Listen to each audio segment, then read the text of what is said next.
Gloria a Dios. Leemos el versículo 1. Tú, pues, hijo mío, esfuérzate en la gracia que es en Cristo Jesús. One more time, lo leemos una vez más.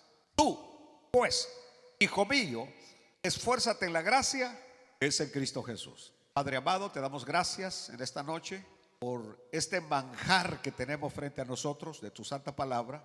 Instrúyenos, enséñanos, exhórtanos, corrígenos, Padre, en el maravilloso y dulce nombre de Jesús. Amén y amén. Bueno, bienvenidos a este capítulo 2. Muchos le han llamado, así como la zona 4, que se han puesto, ¿cómo se llama? Activos para Cristo. Este capítulo 2 de esta carta, muchos le llaman activos en el servicio. Así le llaman muchos estudiosos de la Biblia a este capítulo 2, activos en el servicio. Este capítulo 2 es interesante porque Pablo nos va a mostrar una capacidad que tiene para usar figuras retóricas. Mi Señor Jesucristo fue uno de los primeros y él fue el gran maestro de parábolas, donde el Señor enseñaba muchas verdades profundas partiendo de lo que él veía, de lo que estaba alrededor de él. Por ejemplo, una vez los discípulos estaban viendo los lirios del campo, muy hermosos los lirios del campo. Y el Señor viene y les dice: miren, hermosos los lirios del campo, ¿verdad? Le digo: sí, Señor, mira qué hermoso. Bueno, le digo: Salomón, y con todo su esplendor, alguna vez se vistió como los lirios del campo. Así que ustedes, ¿de qué se preocupan? Le dijo. ¿Por qué se afanan? ¿De qué se preocupan? Miren lo que el Señor hace. Aleluya. Ni usted ni por todas las cremas que se ponga va a brillar como un lirio del campo. Entonces el Señor usaba muchas figuras retóricas, muchos símiles, comparaciones. Y hoy en este capítulo 2 Pablo nos va a mostrar la destreza que él tenía en el uso de figuras retóricas. Por ejemplo, hoy en esas figuras retóricas él quiere describirnos los deberes y las actividades que debe realizar un creyente. Los deberes y la actividad de un creyente, que por cierto deberían grabarse en nuestra mente. Este capítulo es práctico, especialmente para nosotros que estamos en el fin de los siglos, porque usted debería saber que estamos en el fin de los siglos, estamos en la recta final. Y por eso escuchar la enseñanza de Pablo acerca de estas figuras retóricas que usa para nuestra vida diaria como cristianos nos va a ser de gran utilidad. Comencemos con la primera figura retórica. Es cuando Pablo viene y le dice a Timoteo: tú, pues, hijo mío, fortalécete. Recuerden que estoy usando la versión antigua. Fortalécete en la gracia. Esta dice: esfuérzate en la gracia. La versión antigua decía: fortalécete. Prácticamente viene siendo casi igual, pero vamos a explicar un poquito más adelante acerca de las dos palabras: fortalécete y esfuérzate en la gracia que es en Cristo Jesús. Bueno, entonces Pablo, está comenzando con el uso de esta primera figura retórica. ¿Cuál? Bueno, Pablo está llamando a Timoteo hijo, y Timoteo no era hijo de Pablo. Digo esto porque algunas veces hay hermanos que no profundizan en lo que es el estudio, escudriñar, investigar las escrituras. Recuerdo allá en El Salvador una vez oyendo un programa radial de un hermano, inocente, sencillo, el hermano predicando por la radio, y estaba predicando sobre Onésimo, cuando viene y le dice Pablo a Filemón que reciba a su hijo Onésimo, a quien había engendrado en las prisiones. Así dice el versículo: recibe a mi hijo Onésimo, a quien he engendrado en las prisiones. Y mi lindo, querido hermano decía: hermanos, aquí tenemos al hijo del hermano Pablo, el que engendró con la hermana Silas. Es increíble. Yo quería hablar a la radio y decirle: por favor, apáguenle el micrófono, que nos está dejando pero muy mal parado el predicador, diciendo que Silas era la mujer de Pablo. Y todos sabemos que Silas se llamaba Silvano, y el nombre corto era Silas, pero su nombre era Silvano, y no era mujer, era hombre. y que Onésimo no era hijo biológico de Pablo, sino que era hijo en la fe de Pablo, queriendo decir que como que Onésimo también estaba por ahí medio metido en problemas en la cárcel, y ahí el apóstol Pablo se lo había ganado para Cristo Jesús. Bueno, por eso digo, es bien importante entender bien esto, porque cuando dice, tú pues hijo mío, alguien que no escudriñe las escrituras va a llegar a la conclusión de que Pablo, a donde quiera que llegaba, tenía una mujer y engendraba hijos, ¿verdad? Y entonces no, Pablo está usando una figura retórica, donde está llamando a Timoteo hijo. Sabemos que desde un punto de vista biológico, Timoteo no era hijo de Pablo, pero era su hijo espiritual, en el sentido en que bajo el ministerio de Pablo, este joven se encontró con nuestro Señor y Salvador Jesucristo. Ahora, un hijo de Dios nace en la familia de Dios por medio de su fe en Cristo. Ahí nace todo hijo de Dios, y cuando nace como hijo de Dios viene a ser parte de la familia de Dios. Nosotros somos la familia de Dios, que la componen, la integran todos aquellos que somos hijos de Dios por la fe común que tenemos en Cristo Jesús nuestro Señor. El apóstol Pedro nos lo va a decir más adelante en la primera de Pedro capítulo 1 versículo 23, cuando el apóstol dice siendo renacidos. Escuche el término que usa el apóstol Pedro, es decir, nacimos, pero ahora nosotros hemos renacido. ¿Entendió? Nosotros nacimos biológicamente. Por ejemplo, vaya, yo puedo decir que yo nací biológicamente un 19 de octubre de 1960, que aunque más lo digo nunca me dan nada, nunca me regalan nada, pero yo nací un 19 de octubre de 1960, pero renací un 29 de marzo de 1981. Entonces, es decir, tenemos el nacimiento y el renacimiento. Entonces, dice el apóstol Pedro, siendo renacidos no de simiente corruptible. Mi papá y mi mamá eran simiente corruptible, sino de incorruptible, por la palabra de Dios que vive y permanece para siempre. Entonces, ¿qué es lo que Pablo está diciendo aquí en esta figura retórica? Timoteo, tú perteneces a la familia de Dios. Yo quiero decirle a usted en esta noche que usted pertenece a la familia de Dios. Usted pertenece a la familia de Dios. Es decir, si usted es hijo de Dios, usted pertenece a la familia de Dios. ¿Cuántos hijos de Dios tenemos en esta noche? Entonces, usted pertenece a la familia de Dios porque usted ha sido renacido. Ha sido renacido. Esto es lo primero que usted debe entender, comprender, aceptar y testificar de que usted es hijo de Dios, que a los suyos vino, a los suyos no le recibieron, mas a los que le recibieron, a los que creen en su nombre, les ha dado potestad, les ha dado el derecho de ser llamados los hijos de Dios. Mirad cuál amor nos ha dado el Padre, que seamos llamados, que seamos hechos los hijos de Dios.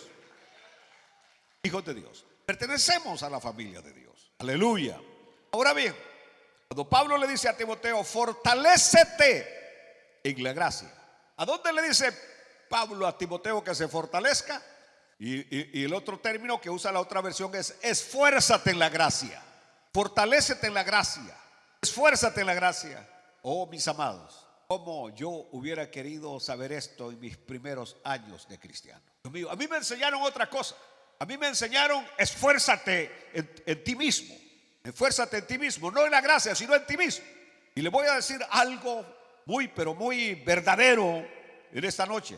Si usted cree que puede reunir todo el valor que tenga y salir a vivir la vida cristiana por su cuenta, se va a llevar una grande desilusión. Si usted quiere vivir la vida cristiana en base a un esfuerzo propio, usted se va a llevar una terrible desilusión, porque no terminará día que usted esté desencantado con usted mismo, que no alcanzó el estándar, que no alcanzó la meta, que en algo falló, ya sea de palabra, de pensamiento, de obra o de lo que sea, pero usted terminó en la tarde fallándole a Dios. Yo venía de un mundo religioso. Yo venía de andar con una sotana arriba y de que la gente supuestamente me viera como un ser bastante espiritual solamente porque andaba una camándula y solamente porque andaba una sotana.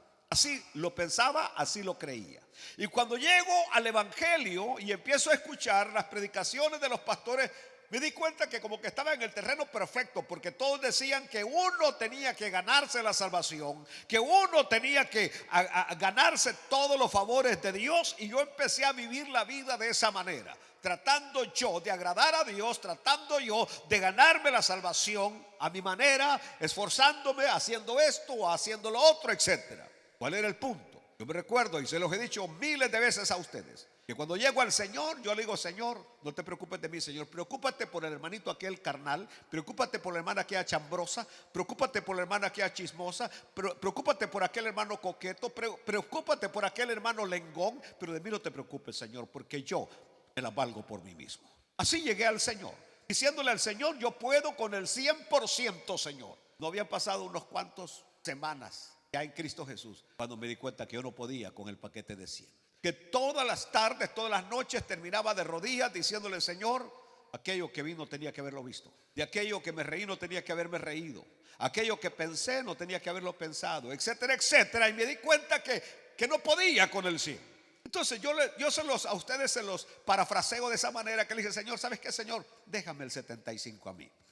De todas maneras soy la pantera rosa. Déjame el 75, ayúdame con el 25, Señor, ¿puedes? Y el Señor me dijo: está bueno, yo te ayudo con el 25. Y traté con el 75 y no pude tampoco. Entonces cuando no pude con el 75, le dije: Señor, hagamos un nuevo trato, Señor. Vamos 50 y 50, 50 tú me ayudas y 50 yo hago. Y me dijo el Señor: prueba, dale. Y me di cuenta que tampoco podía con el 50. Después le dije al Señor: ¿sabes qué, Señor? Ayúdame con el 75 y déjame a mí el 25. Y tampoco pude con el 25. Y empecé a bajarle a 20, así como cuando Abraham estaba intercediendo allá por Sodoma y Gomorra: Señor, si hay 50 justos, vas a matarlos también. Si hay 40, si hay 30, si hay 20. Y perdóname, Señor, que ya hablé y ahora cuando hablo no dejo de hablar. Por último le dije: Señor, déjame el 10. Y no pude con el 10. Déjame el 5. Y no pude con el 5. Déjame un 1%, Señor, para levantar yo el cuello, Señor, que yo puedo vivir la vida cristiana. Y no pude ni con el 1. Entonces, ¿qué terminé haciendo? Me rendí. Dije: Señor, yo ya me di cuenta que yo no puedo agradarte. Yo no puedo, que todo lo que hago es inservible y termino fracasando. ¿Sabes qué, Señor? En esos tiempos yo ya estaba en la Daily Road y le dije: Señor, dime qué es lo que tengo que hacer. Fue cuando me dijo: esfuérzate en la gracia, fortalécete en la gracia que es en Cristo Jesús, y vas a tener una vida de victoria.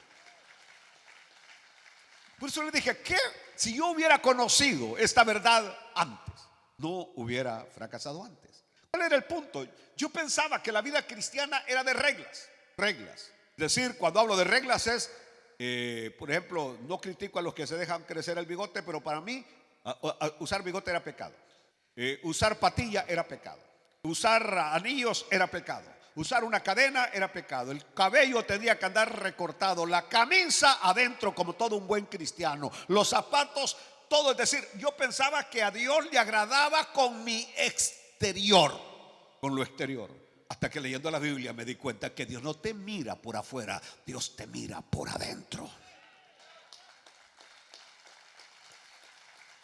Pastor, ¿qué está tratando de decir? No lo estoy tratando de decir, te lo digo. Algunos por fuera parecen buenos cristianos, tienen cara de cristianos y caminan como cristianos y se visten como cristianos y hasta hablan como cristianos y sonríen como cristianos, pero por dentro son el mero diablo. Odiosos, soberbios, vanagloriosos, torcidos. Aleluya. Si no sé, para que se acuerden, están en la iglesia cristiana Benecer, donde se dice la verdad.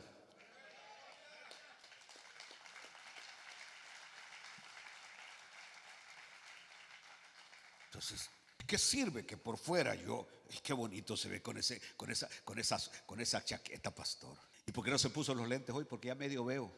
Pasado 2 semanas sin ver y ahora ya por lo menos ya medio veo ya. Un poquito así todo nublado, así como es la vida de ustedes, pero lo veo. Entonces, así que pensamos que la vida cristiana es una vida de reglas, una vida de reglas. Y cuando usted piensa que la vida cristiana es una vida de reglas, usted cree que siguiendo algunas pocas reglas usted puede convertirse en un buen cristiano. Entonces usted ha caído en la trampa sutil del legalismo. Usted tiene enfrente a un ex legalista, pero legalista de a primera. Usted no es legalista como yo era. Usted no es extremista como yo lo era. Usted no es estricto como yo lo era. Ustedes están hablando con alguien que era religioso de a primera. Hasta que el Señor me dio a entender que dejara de ser fariseo y que dejara de ser hipócrita, que fuera realista y que le diera la gloria a Él, que no era por mi esfuerzo, que no era por mi emérito, sino por lo que Él había hecho en la cruz del Calvario. Gloria a Dios. ¿Qué es lo que está diciendo el pastor Pineda? Aleluya. Que en la Biblia, bueno, Pablo no dio reglas. Y la palabra de Dios no tiene reglas. La palabra no te dice haciendo esto o haciendo aquello vas a ser salvo. Porque llegó aquel hombre rico donde Jesús y le dijo: maestro bueno, haciendo qué cosas heredaré la vida eterna. El carcelero de Filipos dijo lo mismo: ¿qué debo de hacer para ser salvo? Capítulo 2 del libro de los Hechos, cuando oyeron el sermón de Pedro, aquellos compungidos de corazón dijeron: ¿qué debemos de hacer para ser salvo? La respuesta era la misma: cree en el Señor Jesucristo y serás salvo tú y tu casa. Aleluya. Es decir, somos salvados por gracia y debemos vivir en la gracia y debemos fortalecernos en la gracia. Todo es por gracia, para que usted no levante el cuello, sino que el único que sea alabado y glorificado por la gran salvación que ahora tenemos y gozamos sea aquel que está sentado a la diestra del Padre. Pastor Pineda, yo le voy a perdonar. Usted me pregunte qué es gracia, porque ya todos los cristianos viejos, porque hay cristianos viejos y viejos cristianos. ¿Qué es gracia, Pastor Pineda? Cuando a usted le pregunten qué es gracia, nosotros siempre contestamos que gracia es el favor inmerecido de Dios. ¿Qué es gracia?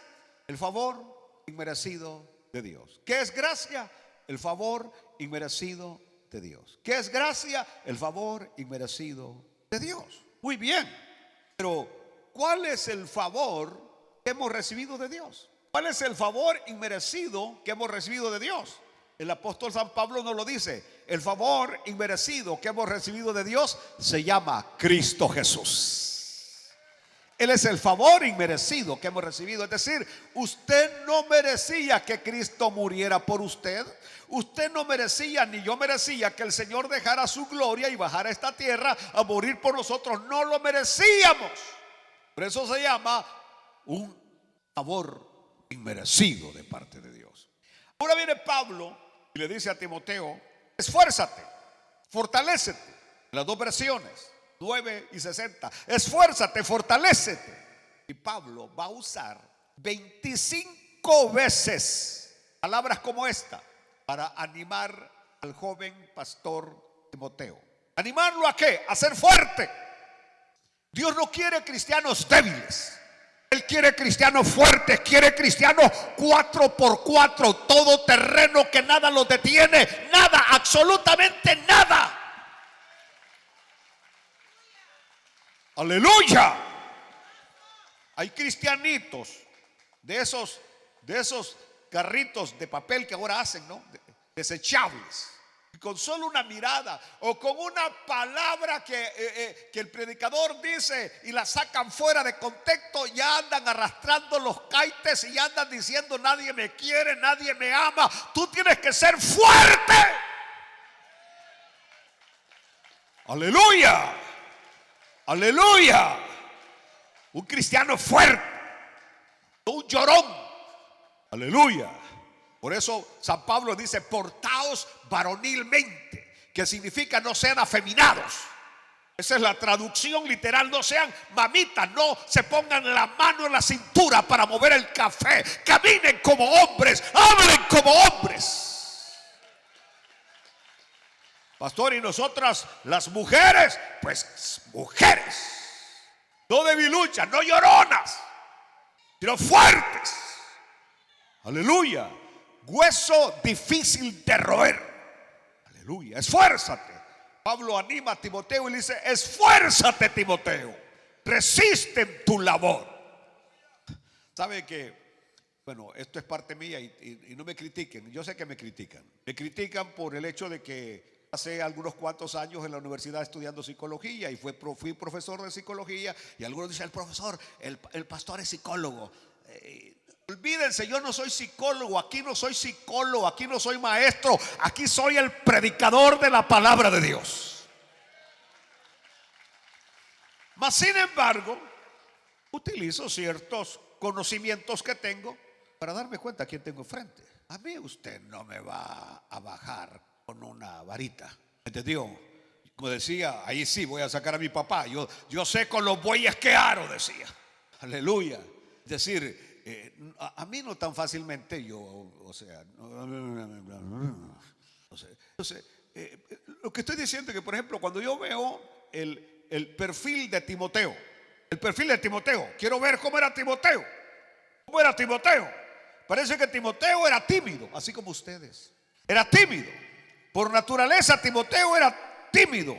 Y la persona tímida es propensa a desalentarse con facilidad. ¿Entendió? La persona tímida es frecuente a desalentarse, pero con mucha facilidad. Rápido. Por eso nunca logra nada. Nunca logra nada, porque al primer regaño que le dan el trabajo, ahí va para afuera. La primera pelea que tiene con el marido, ahí busca otro. 5 has tenido y el que ahora tiene no es tu marido. Aleluya. Entonces, como es tímido, la persona es tímida, se desanima, se viene para abajo, pues se decae. Aleluya. Pastor, y en la iglesia hay, sí los hay. Hay gente tímida. Y Timoteo era tímido, y era pastor, y era tímido. Por eso dice la Biblia que el que es fuerte anime al débil. Que los fuertes lleven en hombros a los débiles. En el ejército, cuando se está en el ejército, una de las cosas que a mí no me gustaba esa parte era cuando le ponen aquí arriba del hombro a uno, porque si uno es medio flaco y le ponen un gordo, eso es terrible. Y a mí me tocó llevar a un gordo y cruzar toda la cancha de fútbol corriendo con el gordo arriba. Cuando yo me subí en la primera parte y yo me subí a aquel, yo iba bien feliz, pues a caballo. Pero cuando ya regresamos, vaya, ahora dijo: desenvuelta. Y voy viendo al gordo que me había tocado, y que a puras penas me logré medio enderezar, y digo, a querer correr con aquel gordo encima. Pues señores, eso es lo que la Biblia nos enseña: soportándoos con paciencia y humildad los unos a los otros. Es decir, súbete al hermano aquí arriba, deja que se te encasquete aquí arriba, llévalo. Hay gente que a usted siente que le está robando, quitando la paciencia, el tiempo. Sopórtelo, tenga paciencia. Aleluya. Alaben la misericordia de Dios. Por eso, mírense, Pablo frecuentemente le está diciendo a Timoteo: esfuérzate, Timoteo. En otras palabras, échale ganas, Timoteo. En otras palabras, no retrocedas, Timoteo. En otras palabras, no te atasques. Si te atascas, ponle la 4x4. Y si la 4x4 no funciona, poner el piñón de montaña. Y si el piñón de montaña no funciona, ponerle cadenas. Y si no funcionan las cadenas, ponerle el winch que te jale, pero salí adelante. Aleluya. Aleluya. Por eso es que los Jeep tienen una gran fama, ¿no? Porque los Jeep tienen 4x4 piñón de montaña. Y si el piñón de montaña no funciona, yo tengo un Land Rover viejo, año 74. Tiene como 4 o 5 palancas. Hasta el día de hoy no sé para qué son. Lo único que sé es que ese volado ni la arena lo detiene, ni el lodo, nada lo detiene. Es decir, eso abre caminos. Por eso se llama Land Rover. Aleluya. Y eso quiero que ustedes y yo seamos: Land Rover, Land Cruiser, Highlander. Es decir, salir adelante en cualquier situación. Esfuérzate, le dice Pablo a Timoteo. es lo que le está queriendo decir Pablo a Timoteo? Que Dios siempre está ahí y aquí para darnos fuerzas.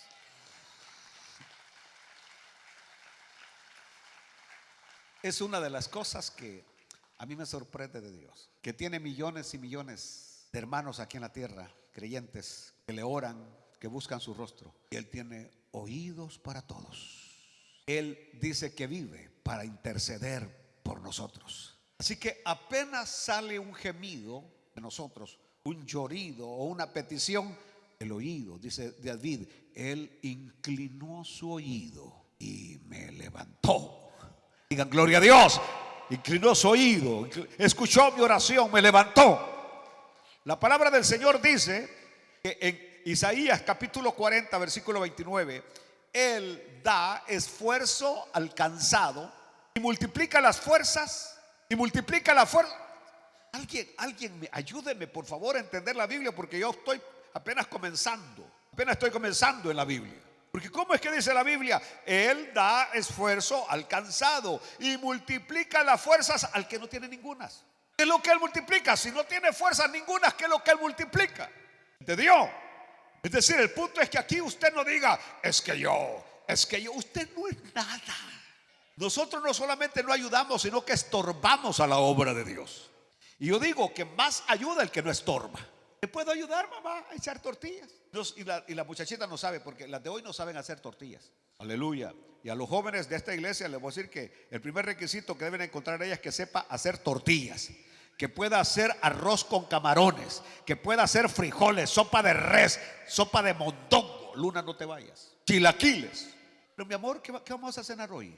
¿McDonald's, Burger King o Whataburger? Por eso terminan con una panza de acuartel. La culpa no la tienen ellas, sino las nanas que no les enseñan nada.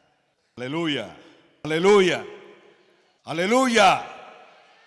Yo me recuerdo a la hermana Doralicia, desde muy pequeña las niñas, y a una Gamaliel le dijo, aprenda a lavar. Venga, le voy a enseñar. Y el cipotillo tenía como 6, 7 años, y enseñándole cómo se lavaba. Y yo le decía, pero ¿por qué tiene que aprender él a lavar si es hombre, va a tener mujer? Imagínese que la mujer lo deje, me dijo. Buena respuesta. No, me dijo, no va, él sabe cocinar, él sabe lavar, él sabe asear su casa, no necesita. Pero este pobre indígena, a mí me acostumbraron a todo, sufro, ¿verdad? Yo no sé nada, ni tan siquiera meter la almohada al revés la meto. Sigamos con esto mejor. Allá dice en el capítulo 12, perdón.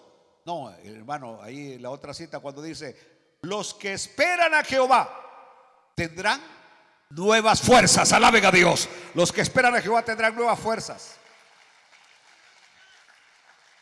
¿Qué es lo que estoy tratando de decir con esta primera figura retórica? Que tenemos un Padre Celestial.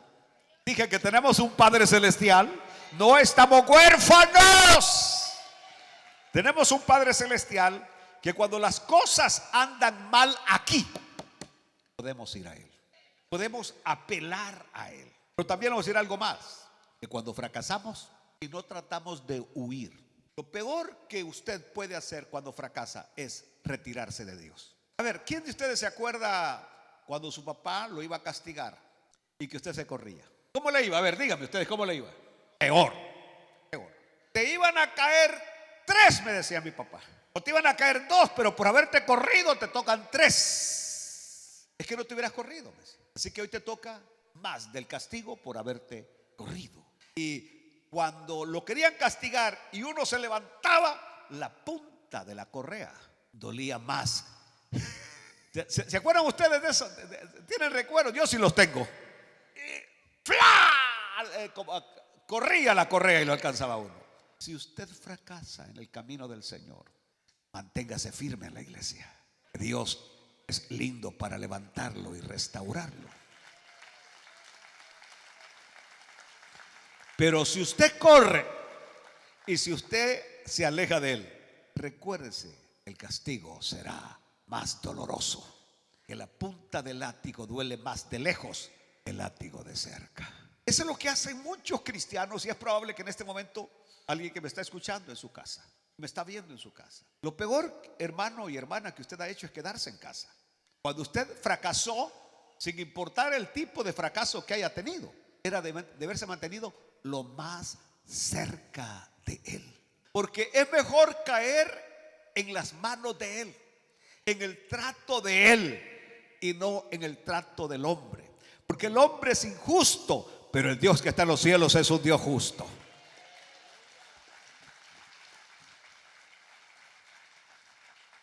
Gloria a Dios.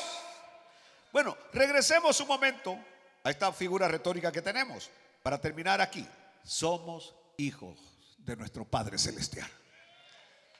Somos hijos de nuestro Padre Celestial. Somos hijos. Dígalo con su boca que usted es hijo de Dios. Eso da fortaleza. El saber que usted es hijo de Dios, eso da fortaleza. Eso da confianza. Salir a la calle como hijo de Dios, entrar a un lugar, caminar, que los rayos del sol le ven de frente. Aleluya, aleluya, aleluya. Usted es hijo de Dios. No importa lo que el diablo diga, lo que el demonio diga, usted es hijo de Dios, lavado con la sangre de Cristo Jesús, nuestro Señor y Salvador. Bueno, regresemos a la palabra gracia, porque aquí la gracia tiene su significado teológico más simple. Simplemente la vamos a definir como la ayuda divina. La ayuda divina, el regalo inmerecido de auxilio que viene de Dios. Eso es gracia. Por eso es bien lindo cuando la Biblia habla que el Señor nos da de su misericordia cada mañana. Nos da nuestra porción de misericordia, así como cuando íbamos a la escuela. Bueno, a mí no me daban, pero a ustedes sí. Y que cada mañana venía su papá le daba el 5, el 10 centavos. Y usted iba bien contento con el 5 y el 10 para la escuela. Cada mañana tenía su porción, su porción. Pues el lindo Dios cada día nos da de su gracia y nos da de su misericordia.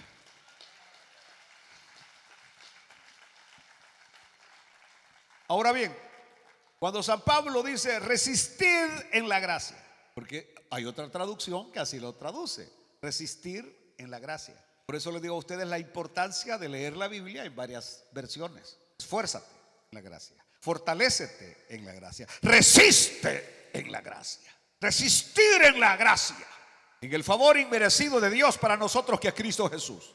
Dije que eso provee de confianza y de valor, porque sé que vivir la vida cristiana no depende de mí, depende de Él. Me da de su gracia.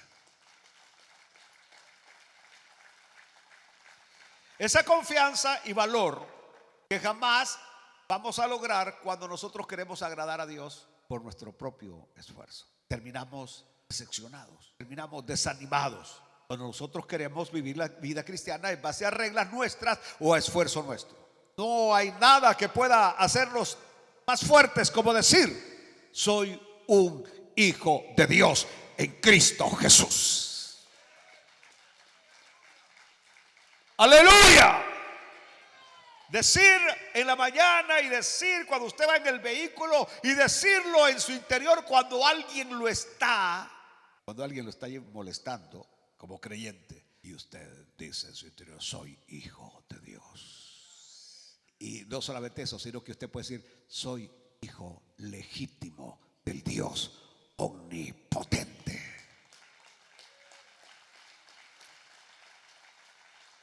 Eso lo mantiene a usted.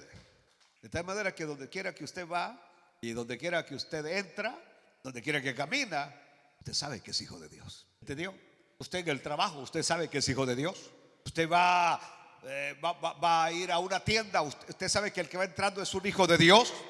Tal vez usted no lo sabe, pero mucha gente en su trabajo sabe que usted es hijo de Dios. Hay gente en los trabajos que no quieren que usted se salga porque saben que usted es parte de la bendición que tiene ese trabajo. Aleluya. A mi primo, el ratón vaquero, que no es ni tan cristiano que se diga, yo sé que me está oyendo, pero cuando se iba a salir aquí de la fábrica, porque ya por sus rodillas no podía hacer nada, decía: Emilio, quédese, desde que usted llegó aquí ha habido bendición. Y le dije: ni se la vaya a creer, le dije, porque es el Señor, la gloria es para el Señor, la alabanza es para el Señor, aleluya. Pero bueno, lo que estoy diciendo es que muchas de las cosas, inclusive aún el mismo anticristo no se aparece porque nosotros todavía estamos aquí en la tierra. El Espíritu Santo mora en nosotros y por eso no se aparece. Hay muchas cosas que pudieran pasar. Por ejemplo, en este momento ustedes saben la angustia que hay en este 2024. ¿Por qué? ¿Cuál es la angustia que hay? Por el meteorito. Que ya ahora no es que va a pasar rozando la tierra, sino que ahora los científicos están diciendo que va a impactar la tierra. Ahora la gran pregunta es: ¿a dónde va a impactar la tierra el meteorito? Que es como 4 estadios de fútbol nada más, así de grande nada más. La piedrota esa, como 4 estadios de fútbol. Y que están diciendo de que si cae en el mar van a haber inundaciones, que los barcos se van a hundir, por eso no vaya de crucero y no vaya de turista. Bueno, el detalle está de que hay alarma, pero los que confían en Jehová son como el monte de Sión, que no se mueve, sino que permanece para siempre. Es decir, que estén angustiados y preocupados los demás, no nosotros. Aleluya. Porque nosotros sabemos que cuando esas cosas empiezan a acontecer, y que son las que, si son las que están programadas en Apocalipsis, ya esta iglesia no está aquí, sino que el Señor ha venido por ella y se la ha llevado a la boda del Cordero. Aleluya. Bueno, así que usted es hijo de Dios. Tenemos el amor de Dios, tenemos el favor de Dios, pero no lo merecemos. Mire cómo lo subo y cómo lo bajo. Aleluya, aleluya. Y eso hace a Dios grande, que nos ame sin merecerlo, que nos bendiga sin merecerlo, que cuide de nosotros sin merecerlo.